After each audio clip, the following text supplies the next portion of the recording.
ഞാനൊരു അസിസ്റ്റന്റിനെ നിയമിച്ചിട്ടുണ്ട്. വേറെ ആരുമല്ല, എന്റെ ഉമ്മച്ചി തന്നെയാണ്. ഇന്ന് ഉമ്മച്ചിയാണ് കേട്ടോ എല്ലാം ഉണ്ടാക്കുന്നത്. വേറെ ഒന്നുമല്ല, റെസ്റ്റ് എടുക്കാൻ പറഞ്ഞിട്ട് റെസ്റ്റ് എടുക്കുന്നുമില്ല.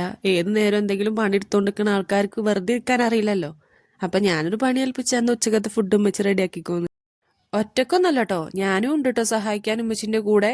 ഇന്ന് ബിരിയാണി വെക്കാന്നാണ് ഉമ്മച്ചി പറഞ്ഞേ. മീൻ ബിരിയാണിയും ചിക്കൻ പൊരിക്കാന്നും പറഞ്ഞിട്ടുണ്ട്. അപ്പൊ അതൊക്കെ സെറ്റാക്കാൻ വേണ്ടിട്ട് ഞാൻ മസാല തേച്ച് പൊരിക്കാൻ അങ്ങനത്തെ ചെറിയ ചെറിയ പണികളൊക്കെ ഞാൻ ചെയ്തു. ബാക്കിയൊക്കെ ഉമ്മച്ചി ചെയ്തു. ഇതെല്ലാം ഉമ്മച്ചിന്റെ റെസിപ്പിയാണ് കേട്ടോ. എന്നും ഞാൻ വീഡിയോയിൽ പറയില്ലേ ഉമ്മച്ചിന്റെ റെസിപ്പി കണ്ടിട്ടാണ് ഞാൻ ഉണ്ടാക്കുന്നതെന്ന്. ഇന്ന് ആ കൈകളാണ് കേട്ടോ ഫുഡ് ഉണ്ടാക്കുന്നത്.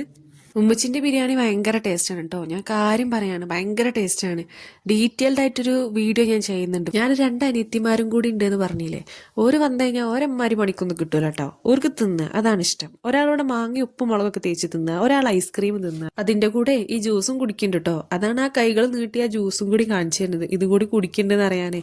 അങ്ങനെ ചോറൊക്കെ വെച്ച് റെഡിയാക്കി, ചിക്കൻ ഒരു ഭാഗത്ത് ഫ്രൈ ചെയ്ത്, മസാലയൊക്കെ ഓൾറെഡി ആദ്യം സെറ്റാക്കി വെച്ചിട്ടുണ്ട് കേട്ടോ ഉമ്മച്ചി. ഉമ്മച്ചി അവിടെ ചോറുണ്ടാക്കുകയാണെങ്കിലും ഞങ്ങളെ പണി എന്താണെന്നറിയോ, അങ്ങോട്ടും ഇങ്ങോട്ടും കുറ്റം പറയാ, പണ്ടുണ്ടായ ഓരോ കാര്യങ്ങൾ പറഞ്ഞ് അങ്ങോട്ടും ഇങ്ങോട്ടും കളിയാക്കുക. അതിന്റെ ഇടയിൽ ഉമ്മച്ചിയും കൂടുന്നുണ്ട് കേട്ടോ ഞങ്ങളെ കളിയാക്കാനൊക്കെ.